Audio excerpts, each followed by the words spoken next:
Welcome back, guys. Today we have a very special guest with us, the one and only Crypto Stash. Thanks for being with us today, guys. Go ahead, give Crypto Stash a follow on YouTube. Link is below in the video description, and he's here to answer all of our questions about NFTs.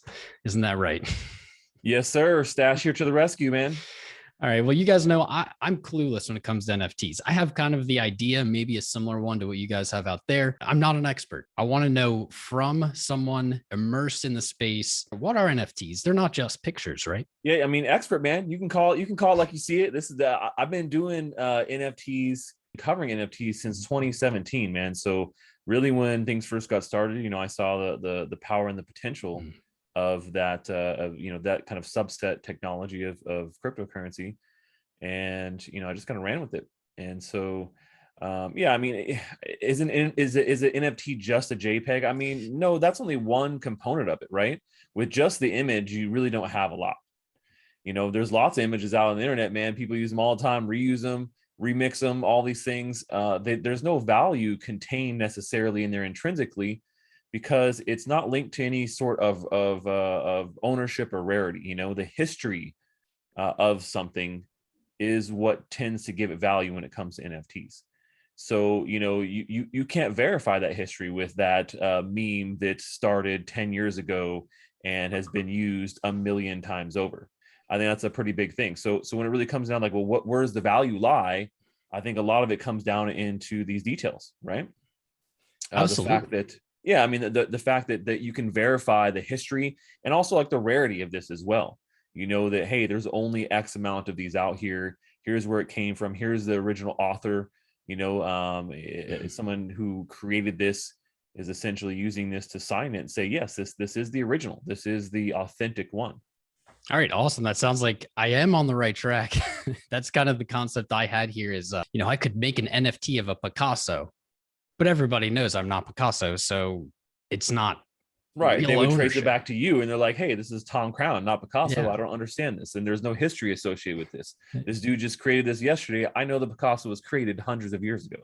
Picasso, Tom Crown Picasso coming soon, just so you guys know. Awesome. I know there's a lot of synergy here, and I've seen this without even really knowing the space. There's a ton of synergy as a gamer myself between games and NFTs, and kind of maybe solidifying or concreting items maybe in games or accomplishments, achievements, things like that.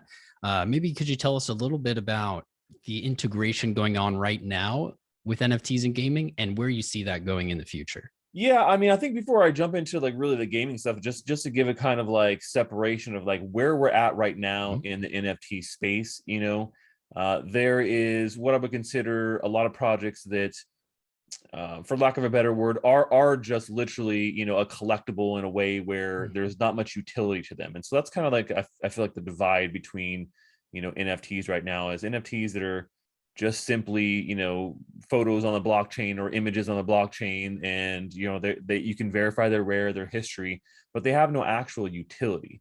And the utility, I think, is what really is important to me personally. When I'm looking at NFT investments or getting into a new project or whatever it may be, is I always look for, where is the utility here? Does this have some sort of use case, something I can use it for, something I can get out of it? And that's really where I think, gaming and NFTs shine, is that they really provide a high utility, right? You can only, I mean, there's some cool use cases we found for something is like what we call like avatar NFTs. I'm sure you've seen these around, everyone on Twitter changing their avatar to these, cartoon characters. And some people may be wondering, why the hell do you do this? I mean, a lot of times it's kind of a status symbol type of thing, especially if you're looking at something that is, very early, like CryptoPunks. A lot of people like to use those as their avatar because they're worth, hundreds of thousands of dollars at this point. Some of them in the millions. Yeah. There's some of these CryptoPunks that have sold for many millions of dollars. So, but there's no utility to these things. They literally have no use case. They're just old and they have history, and so there's this, obviously there's a rarity component to them, but gaming items have, that utility, I think, that makes them special. So when it comes to a game, a lot of these things can be NFTs inside the game. So the character can be an NFT. Okay. You could have a character that is an NFT represented by an NFT that is dynamic as well. So maybe that NFT scales with your character, right? So you're at level 0 character, and it's like, okay, well, maybe he's worth $5, we'll say, or something, right? You know, just a hypothetical, and you level him to level 50. Well, now you could sell him for, we'll say, $100 because you know you've put that time into that character and you've leveled him there, and then the person you transfer that NFT to gets that character, and he's got a level 50 character now. And then you go into all the other use cases of like, okay, well, you know, it could be a weapon or a set of armor or a gun skin, Yeah, right? that's really how I was like imagining it. Is like I killed a boss and I get this awesome sword. Yeah. Well, do I really have that awesome sword if I'm playing some random game like World of Warcraft right now? Not if the server resets. Not if, you know, one of a million things happens. I Or love that idea. You. Or they ban you. Yeah. Right. Yeah, I mean, people get banned all the time from these games, and it's just like, oh my gosh, I spent $10,000 buying skins on the store. You know, that was my real money. What do I do now? I mean, nothing. Even if you don't get banned, you know, you're buying these skins and starting, you spend $10,000. What can you do now? I mean, outside of very few amount of games out there, you know, a couple of games like CSGO is probably one of the biggest examples of a game where they do allow you to trade these things. They're not NFTs, right? So you don't know what the real rarity is of these things, what the history of the item is, but you can trade them. So there's at least that. But I think that most other popular games are just they're not in tune with that. You know, they're not interested in that. Most of them are trying to stop that from happening. And you know, NFT gaming is changing that paradigm, right? They're really changing and shifting where the gaming industry as a whole is going to be heading in the future. And we've seen these types of shifts in the past already. You know, if you have been a gamer for a long time, like I have, you know, before there was no free games, man. Like the free game, maybe there was a free, but they were like the horrible worst game ever. Yep. You know, and so you had to pay, you know, anywhere between $20 to maybe $60, $70 for a game. And that's how it worked. Now, you know, there's tons of free games you can play. And the way that they kind of, you know, generate revenue is through, you know, skins and through cosmetics and through sometimes through pay to win type of elements where, you know, it's like you got Farmville, you're like, hey, well, to get this next level, you need 100 keys, spend $5.99 now to unlock it, or spend 10,000 hours. Yep. To get, you know what I'm saying? So I think that that's kind of been a big shift in gaming, right, over the last 15 or so years. And I think now NFTs and play to earn is going to be this next shift, right? So yeah, you're going into a Warcraft style game, and you do get to keep that weapon. It is yours. It doesn't reside on their server. So if something happens or they ban you or something goes down, you don't own it. You're just renting it. So if you're buying skins from most of these games, Fortnite, you don't own that skin. You think you own it because you bought it. Like, oh yeah, I paid for it. I own it. No, you don't. You're renting that skin. You rent that skin from them for as long as they're going to be a game. And as soon as they're not a game anymore, gone. You don't have ownership of that skin. You can't trade it. You can't move it outside the servers. You can't sell it to somebody else. That's against their toss, and you will get tossed. So I think that's a real divide there, and gaming really provides a huge utility for NFTs in the short term and the long term. I think that's clear as day. I'll have an embarrassing story here very briefly. I got suckered into, God, I'm so embarrassed. Played Maple Story on my phone when it came out. And I don't think I spent any money, but I remember playing and seeing people who had spent tens of thousands of dollars on like a sparkly hat. Yeah.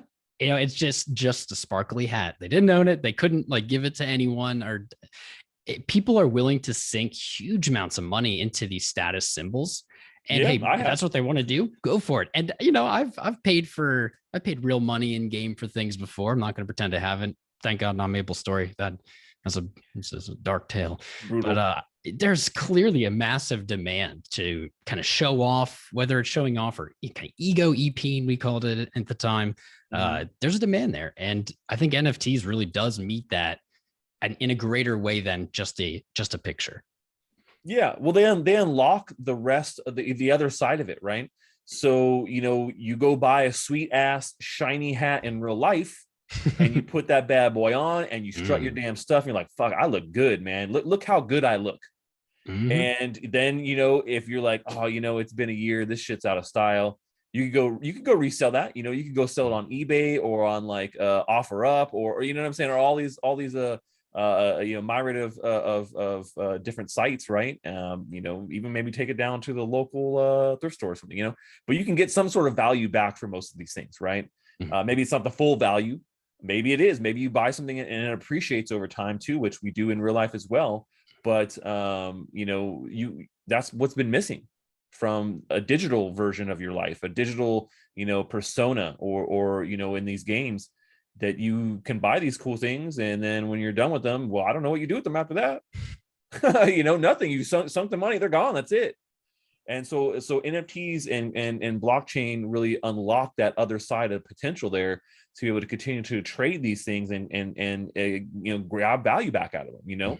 I'm done with this gun skin. It was cool, man, but I got a better one now. I got the golden AK. Yeah. I'm rocking that now, and I'm getting rid of this other camo one that I have, which was cool.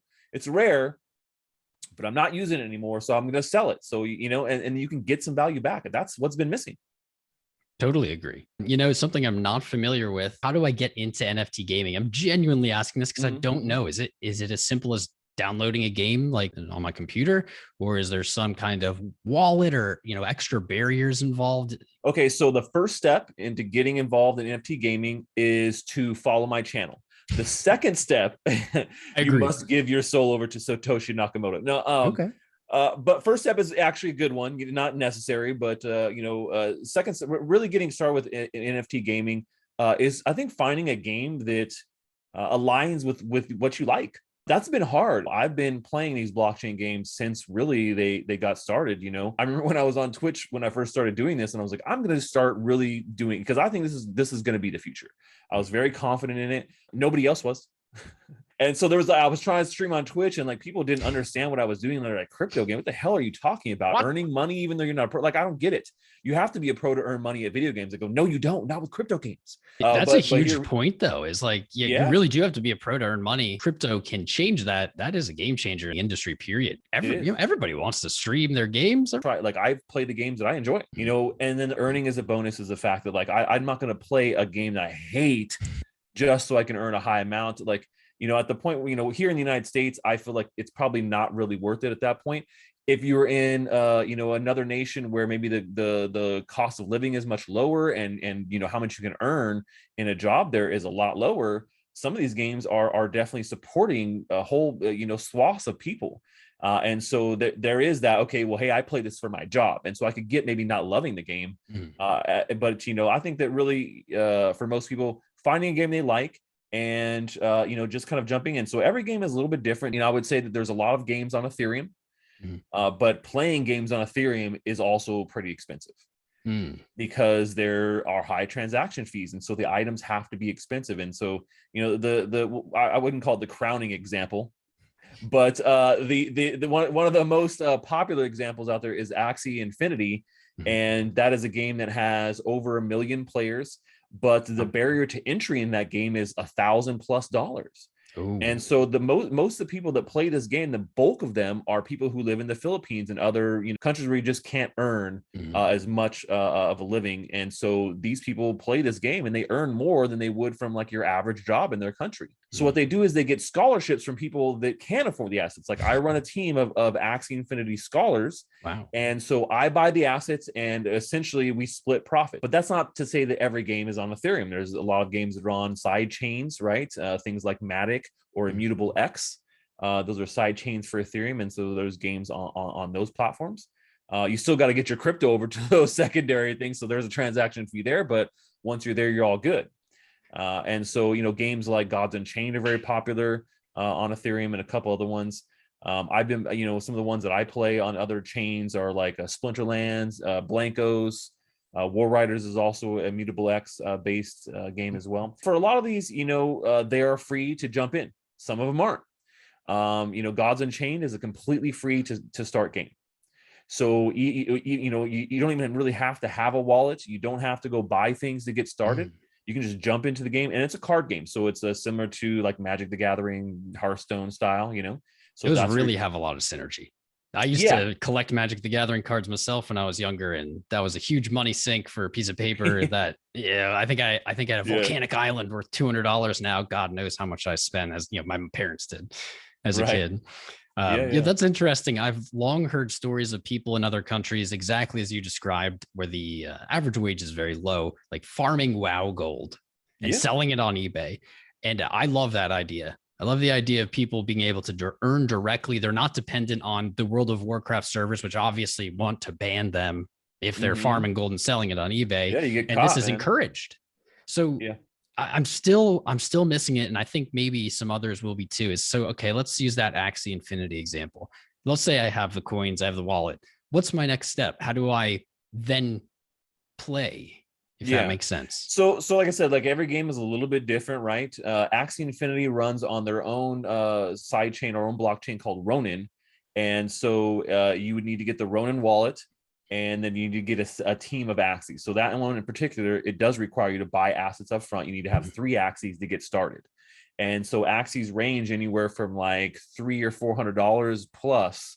Those are like the bottom, like, for a basic team. So you got to get 3 of those to get going. So once you guys got 3 of those, then you download the game client Okay. and jump in, and it's that simple. You start playing, and it is a card-based game as well.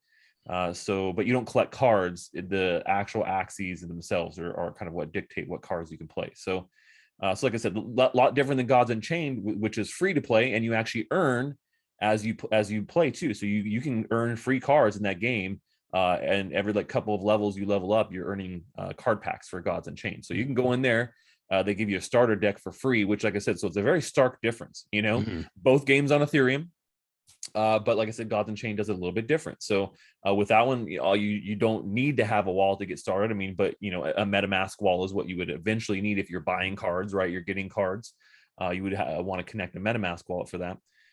So like I said, most of these Ethereum-based games are going to use MetaMask, so that's the wallet that you would have of choice, and then just downloading the game client, Okay. and getting started with them. So, but like I said, every game's kind of different. Then there's one like one of my favorites is called Splinterlands, also a card game, but very different from Hearthstone or Gods Unchained, and that is a web-based game. So it's actually on the Hive blockchain, but has bridges over to Wax and Ethereum and a couple other different blockchains there. But it's a all fully web-based one, and works great, and you keep kind of everything there in a Hive-based wallet. So like I said, it really kind of depends on what game you want to play and what style you're looking for. Maybe you're like, hey, I don't really get down with these. I just like Bitcoin. Well, you could go play something like Light Night, and Light Night is an FPS, right? It's an FPS game where you're on a map very similar to like a Fortnite, right? And you can earn Bitcoin just by shooting people and killing them. Wow, that's the life. That's the Yeah, I life. know, that's what I'm saying. So there's a lot out there. It's just going and finding what you like, what is interesting, and that's why I try and put a spotlight on my channel. I focus 98% of my content on NFT gaming and other NFT stuff. So really try and make sure that people just can get an idea of what to do in. So my live streams, we talk about how to get started and whatnot too. Yeah, that's amazing. Everybody will have to go follow Crypto Stash. Link below again. That was going to be my next question. Is I'm hearing a lot of card game, and I like myself some card games, and I think lots of people do, but it's not for everyone. And I was No, it's going to not ask for if everyone. if there was kind of, because Counter-Strike, that is just what makes sense with their market, with skins. Like I feel like that is totally what makes sense in my mind. And so it is good to see that there's maybe more depth to the space than just card games. Oh yeah. And that's only going to grow, obviously. Yeah. I Well, think there's card games are applications easy. everywhere. Yeah, exactly. It's They're the they're a starter. lot easier to get started, right? There's not that they're not complicated, but not as much as if you were doing like a Counter-Strike Yeah. type of game or a Fortnite style game. Like that's a lot harder to get going. And they're like I said, they're out there. Like I said, Light Night is definitely very playable and a lot of fun, and not as high end graphics, we'll say, as Fortnite, but all the same type of mechanics. And so yeah, but we're getting there. I mean, the game development cycle is one of those things that just it's a lot longer to get something going. So there's a lot of games that have been in development for a couple of years now that look amazing. There's a game called Age of Rust that I've really been looking forward to on the Engine platform, which is also Ethereum based. and they actually just got banned from Steam because Steam decided they were going to ban all NFT and blockchain games. Boo, And yeah, I Steam. know, I double boo, man. I mean, I'm like, this is the future, and for them to not embrace it is a little ridiculous in my opinion.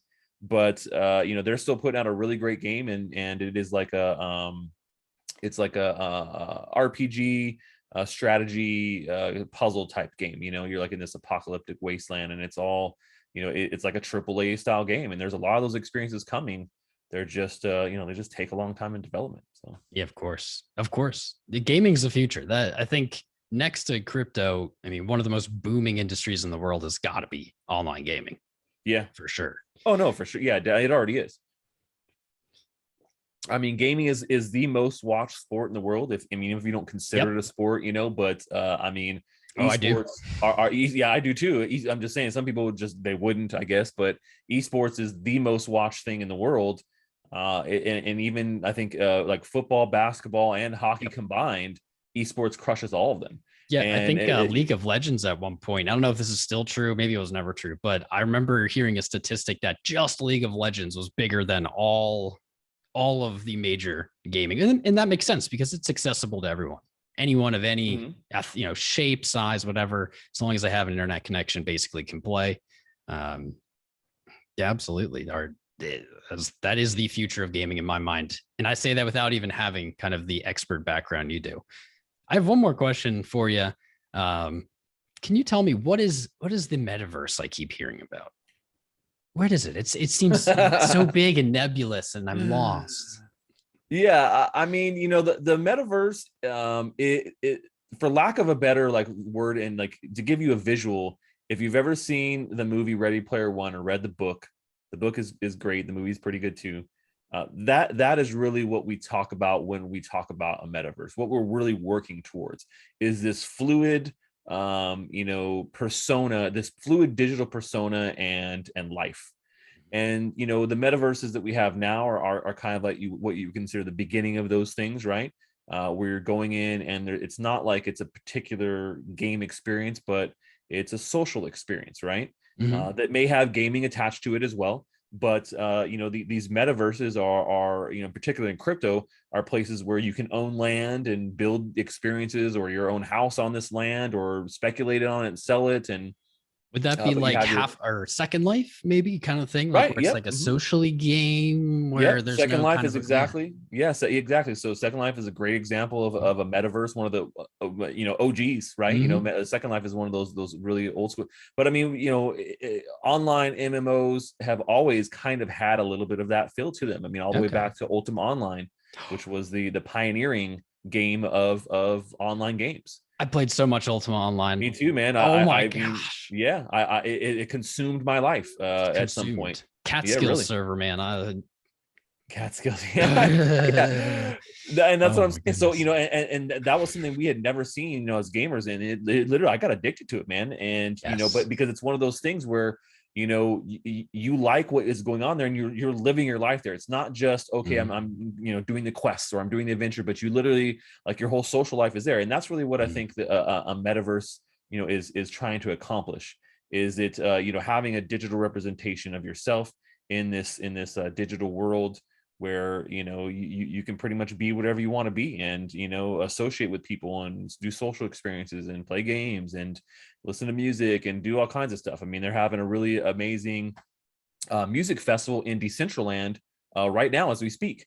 It was going on 3 days here this week, and they had some big names like DJs that were in this metaverse doing concerts. And so this is not the first time we've seen this.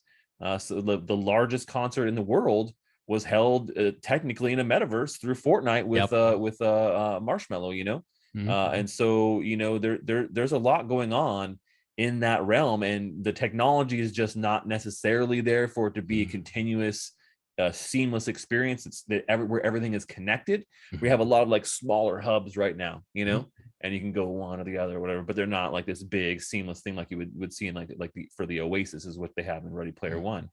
But that's kind of what I think a metaverse is, and what people are trying to do with them is create these worlds with unique experiences, and with a social layer on top of them, where you can interact and kind of live this digital life. that a lot of people are moving towards, which is kind of crazy, but it's happening. I think everyone watching is moving towards digital life here. Well, We are. I Well, can I mean, speak that's for what crypto. myself. Yeah, I mean, crypto is supporting that. It's one element of that ultimate metaverse persona. You can't have a seamless metaverse where you're everything you own and everything you are works across all of them if you first don't have a currency that can be fluid in those types of environments. Absolutely. So, final question here. What projects might we be aware of that, and you've named a few for sure, but I guess what are the kind of the big NFT ones? What tickers would we recognize that are maybe most associated, maybe the largest cap? Our viewers are very trade oriented, so that would probably speak to them.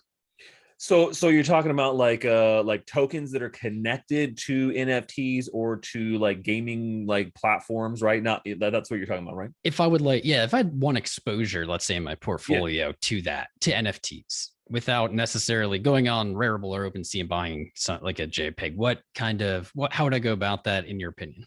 Yeah, I mean, and that's a great way to invest too in this booming trend. Is not you don't have to necessarily buy the NFT itself, but you can buy the underlying tokens to help run those environments, right? Because most of these games and platforms have them. So like AXS is a pretty popular one. I mean that token has exploded, and it's been a really great return for people who have held it over the last 6 months. So that's the one for Axie Infinity.